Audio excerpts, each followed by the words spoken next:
ಉತ್ತಮ ಪ್ರಜಾಕೀಯ ಪಕ್ಷದಿಂದ ಅಭ್ಯರ್ಥಿ ಕಣಕ್ಕಿಳಿದಿದ್ದಾರೆ. ಇದೀಗ ನಮ್ಮ ಜೊತೆ ಮಾತನಾಡೋದಕ್ಕೆ ನಟ ಉಪೇಂದ್ರ ಅವರು ಇದ್ದಾರೆ. ಬನ್ನಿ ಅವನು ಮಾತಾಡ್ತಾನೆ. ಸರ್, ಯಾವ ಕಾನ್ಸೆಪ್ಟ್ ಮೇಲೆ ಇವತ್ತು ಪ್ರಜಾಕೀಯ ಪಕ್ಷ ಅಭ್ಯರ್ಥಿ ಕಣಕ್ಕಿಳಿಸಿದ್ರು? ಏನಿಲ್ಲ ಸರ್, ರಾಜಕೀಯ ಅನ್ನೋದು ಇರಬಾರ್ದು, ಪ್ರಜಾಕೀಯ ಅನ್ನೋದು ಬರಬೇಕು. ನಿಜವಾದ ಪ್ರಜಾಪ್ರಭುತ್ವ ಈ ದೇಶದಲ್ಲಿ ಕರ್ನಾಟಕದ ಮೂಲಕ, ಅದರಲ್ಲೂ ಮಂಡ್ಯದಲ್ಲೇ ಫಸ್ಟ್ ಆಗಬೇಕು. ಆ್ಯಕ್ಚುಲಿ ಎಲ್ಲದರಲ್ಲೂ ಮಂಡ್ಯ ಫಸ್ಟು.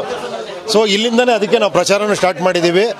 ಮಂಡ್ಯ ಜನತೆ ರೆವಲ್ಯೂಷನರಿ ಮೈಂಡ್ ಇರೋರು, ಅವ್ರು ಖಂಡಿತ ಬದಲಾವಣೆ ಮಾಡ್ತಾರೆ.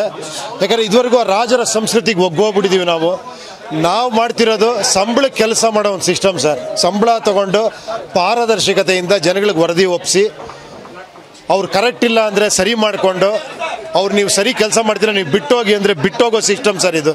ಅದನ್ನು ನಮ್ಮ ಪಕ್ಷದಲ್ಲಿ ನಾವು ಮಾಡ್ತಾಯಿದ್ದೀವಿ ಸರ್. ಸಂಪೂರ್ಣವಾಗಿ ಜನರ ಸಂಪರ್ಕದಲ್ಲಿ ಕೆಲಸ ಮಾಡೋ ಒಂದು ಸಿಸ್ಟಮ್ ಸರ್ ಇದು. ಸರ್, ಇವತ್ತು ಜಾತಿ ಮತ್ತು ಹಣದ ರಾಜಕೀಯ ವ್ಯವಸ್ಥೆಯಲ್ಲಿ ಪ್ರಜಾಕೀಯ ವ್ಯವಸ್ಥೆ ಒಂದು ಸಿದ್ಧಾಂತಗಳು ಸಕ್ಸಸ್ ಆಗ್ತಾವ? ಖಂಡಿತ ಸರ್. ನೋಡಿ ಸರ್, ಈ ಜನ ಸಕ್ಸಸ್ ಮಾಡ್ತಾರೆ ಸರ್. ನೋಡಿ ಸರ್, ಜನ ಮಾಡ್ತಾರೆ ಸರ್, ಇದನ್ನು ನಾವಲ್ಲ ಸರ್. ಇವತ್ತು ಸುಮಲತಾ ಅಂಬರೀಶ್ ಅವ್ರಿಗೆ ಕಣಕ್ಕಿಳಿದಿದ್ರು, ಒಬ್ಬ ಸ್ಟಾರ್ ನಟಿ. ಅವ್ರ ಪರವಾಗಿ ನಿಮ್ಮ ಸ್ಟಾರ್ ನಟರುಗಳು ಕೂಡ ಕ್ಯಾಂಪೇನ್ ಮಾಡ್ತಾ ಇದ್ದಾರೆ. ಒಂದು ಕಡೆಯಾಗಿ ಪ್ರಬಲ ರಾಜಕೀಯ ಪಕ್ಷದ ಅಭ್ಯರ್ಥಿಯೊಬ್ಬರು ಕಣಕ್ಕಿಳಿದಿದ್ದಾರೆ. ಈ ಎಲ್ಲ ಬೆಳವಣಿಗೆಗಳ ನಡುವೆ ಈ ಒಂದು ನಿಮ್ಮ ಪಕ್ಷದ ಅಭ್ಯರ್ಥಿಗೆ ಹೇಗೆ ಸಕ್ಸಸ್ ಆಗ್ತದೆ? ಇಲ್ಲ ಸರ್, ಇದು ಹೇಳೋದಲ್ಲ ಸರ್, ಇದು ಜನ ಡಿಸೈಡ್ ಮಾಡ್ಬೇಕು ಸರ್. ಇದು ಕಂಪ್ಲೀಟ್ಲಿ ಪ್ರಜೆಗಳ ಮೇಲೆ ಬಿಟ್ಟಿದ್ದು. ಇದರ ಪ್ರಚಾರನೂ ಪ್ರಜೆಗಳೇ ಮಾಡ್ಬೇಕು. ಯಾಕಂದರೆ ಪ್ರಜೆಗಳಿಂದನೇ ಚೇಂಜ್ ಆಗಬೇಕಾಗಿರೋದು. ಪ್ರಜೆಗಳು ರಾಜರಾಗಬೇಕು ಅಂದರೆ ಪ್ರಜೆಗಳೇ ತೊಗೊಬೇಕು ಕೈಗೆ. ಏನು ಹೇಳಿ, ತಮ್ಮ ಅಧಿಕಾರನ ತೊಗೊಬೇಕು ಅನ್ನೋದೇ ಒಂದು ಪ್ರಯತ್ನ ಇದು. ಸೊ ಇಲ್ಲ, ರಾಜರುಗಳನ್ನೇ ಫಾಲೋ ಮಾಡ್ತೀವಿ ಅಂದರೆ 72 ವರ್ಷದಿಂದ ಅದನ್ನೇ ಮಾಡ್ತಾ ಬರ್ತಾ ಇದ್ದೀವಿ. ಬ್ರಿಟಿಷರು ಬಿಟ್ಟು ಹೋಗಿದ್ದಾರೆ ನಮ್ಮನ್ನು, ಬಟ್ ಇನ್ನೂ ಸ್ವತಂತ್ರ ಸಿಕ್ಕಿಲ್ಲ ನಮಗೆ. ನಮ್ಮವರೇ ನಮ್ಮನ್ನು ಆಳ್ತಾ ಇದ್ದಾರೆ. ಅವ್ರು ಹೇಳ್ದಂಗೆ ನೀವು ಕೇಳೋ ಅಂಥ ಪರಿಸ್ಥಿತಿ ಇದೆ.